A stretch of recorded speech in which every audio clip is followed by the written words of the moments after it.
Assalamualaikum warahmatullahi wabarakatuh. Di sini kelompok kami akan menjelaskan mengenai jenis-jenis anggaran sektor publik. Di sini kami kelompok 4 yang beranggotakan saya sendiri, Sindivana Elvanda, Indah Novita, Putri Nia Safitri, dan RR Violita Anissa Titania. Di sini perkembangan anggaran sektor publik, di mana sistem anggaran sektor publik dalam perkembangannya telah menjadi instrumen kebijakan multifungsi untuk mencapai tujuan organisasi. Anggaran sebagai alat perencanaan kegiatan publik yang dinyatakan dalam satuan moneter sekaligus digunakan sebagai alat pengendalian. Secara garis besar, terdapat dua pendekatan utama dalam perencanaan dan penyusunan dalam anggaran sektor publik yang memiliki perbedaan yang mendasar seperti yang pertama, anggaran tradisional atau anggaran konvensional, yang kedua, pendekatan baru yang sering dikenal dengan pendekatan New Public Management. Kemudian ada anggaran tradisional. Anggaran tradisional sendiri memiliki ciri-ciri yang pertama yaitu cara penyusunan anggaran yang didasarkan atas pendekatan inkrementalis. Yang kedua ada struktur dan susunan anggaran yang bersifat line item. Yang ketiga cenderung sentralistis. Yang keempat memiliki sifat spesifik. Yang kelima menggunakan prinsip anggaran bruto. Selanjutnya ada kelemahan anggaran tradisional. Di sini ada 5 kelemahan. Yang pertama, hubungan yang tidak memadai atau terputus antara anggaran tahunan dengan rencana pembangunan jangka panjang. Yang kedua, ada aliran informasi yang tidak memadai yang menjadi dasar mekanisme pengendalian rutin, mengidentifikasi masalah dan tindakan. Yang ketiga, lebih berorientasi pada input daripada output yang menyebabkan tidak dapat dijadikan sebagai alat pembuat kebijakan dan pilihan sumber daya atau monitor. Yang keempat, ada proses anggaran terpisah antara pengeluaran rutin dan pengeluaran modal atau investasi. Dan terakhir, antar departemen memiliki sifat kaku sehingga membuat tujuan nasional secara keseluruhan sulit tercapai. Selanjutnya akan dibacakan oleh Mbak Violita.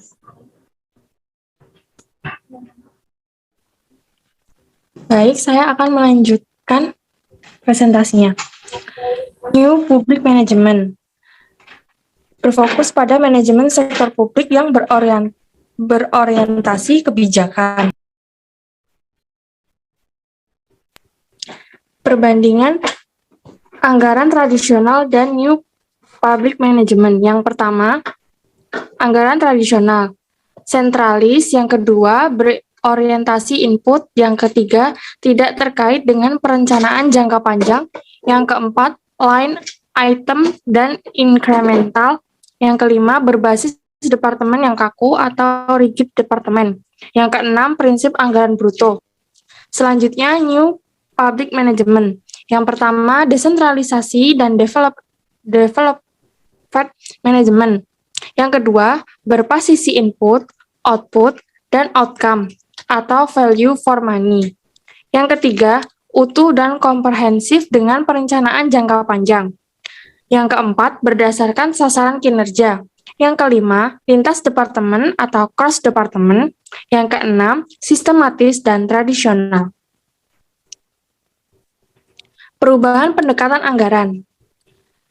Reformasi sektor publik ditandai dengan munculnya New Public Management mendorong usaha untuk mengembangkan pendekatan lebih sistematis dalam perencanaan anggaran sektor publik. Misalnya, yang pertama, teknik anggaran kinerja atau performance budgeting.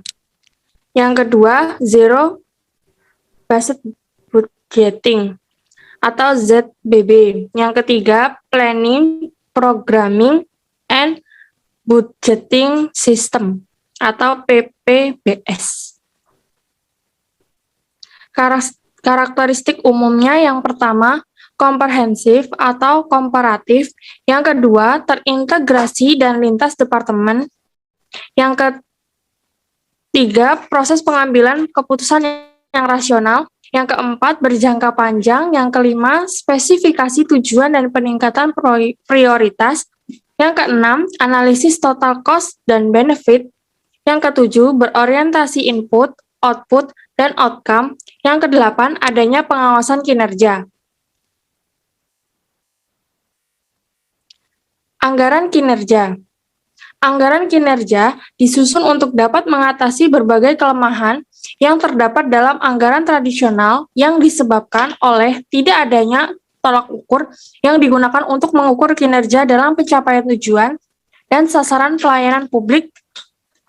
Anggaran ini sangat menekankan pada konsep value for money dan pengawasan atas kinerja output.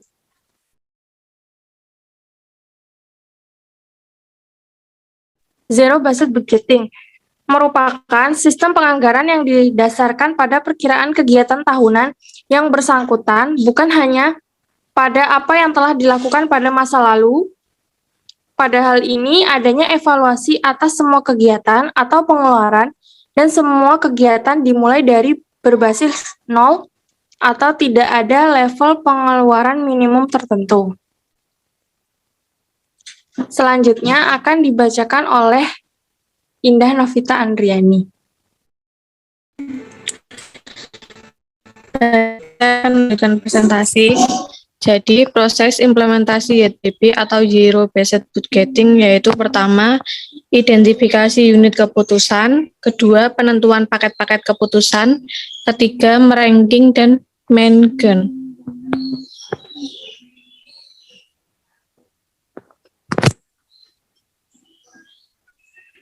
Kelebihan dari ZBB yaitu pertama, dapat menghasilkan alokasi sumber daya secara lebih efisien.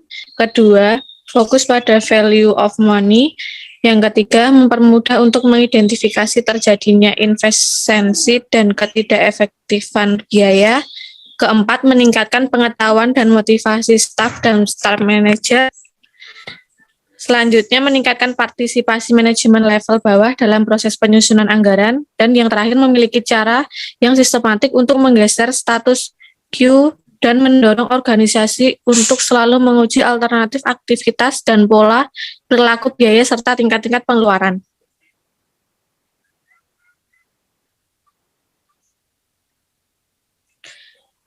Selanjutnya ada kelemahan ZBB, yaitu prosesnya memakan waktu lama, terlalu terorientasi dan tidak praktis. Selanjutnya cenderung menekan manfaat jangka pendek. Yang ketiga, implementasi membutuhkan teknologi yang maju. Kemudian masalah yang dihadapi ZBB adalah proses meranking dan mereview paket keputusan. Yang terakhir, implementasi ZBB menimbulkan masalah perilaku dalam organisasi.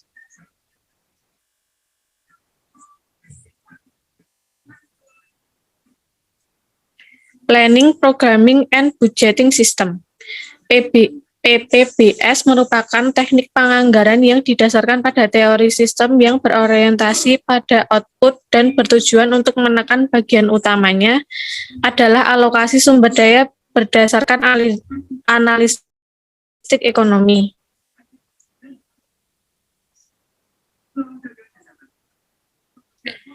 Proses implementasi PPBS, yaitu satu, menunjukkan tujuan umum organisasi dan tujuan unit organisasi dengan jelas. Kedua, mengidentifikasi program-program dan kegiatan untuk mencapai tujuan yang ditetapkan. Ketiga, mengevaluasi berbagai alternatif program dengan menghitung cost-benefit dari masing-masing program. Keempat, memilih program memiliki manfaat besar dengan biaya yang kecil. Dan yang terakhir, alokasi sumber daya ke masing-masing program yang disetujui. Selanjutnya akan dibacakan oleh Putri Nia Safitri. Baik, saya akan melanjutkan presentasi. Karakteristik PPBS. Yang pertama yaitu berfokus pada tujuan dan aktivitas untuk mencapai tujuan. Yang kedua, PPBS berorientasi pada masa depan. Yang ketiga, mempertimbangkan semua biaya yang akan terjadi. Dan yang keempat, melakukan analisis secara sistematik atas berbagai alternatif dan program.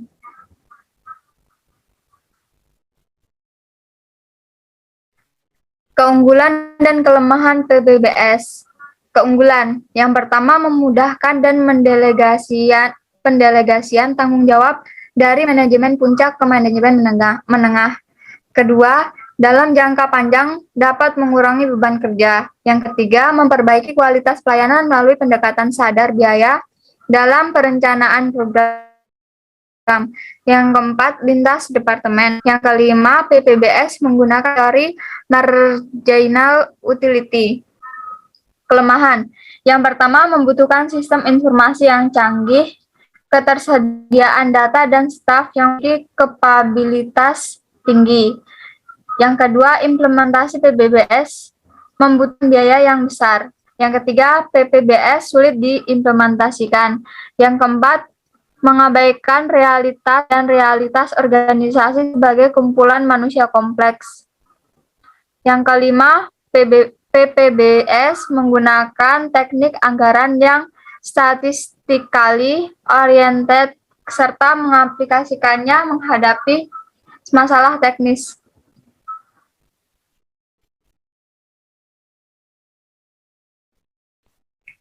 Masalah utama penggunaan zero-based budget dan planning programming budgeting system.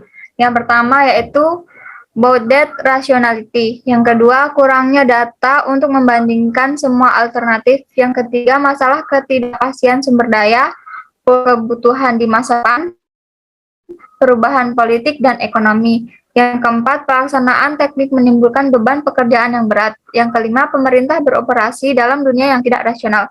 Yang keenam, tidak memungkinkan untuk melakukan perubahan program secara cepat dan tepat. Baik, demikian presentasi dari kelompok kami. Sekian dan terima kasih.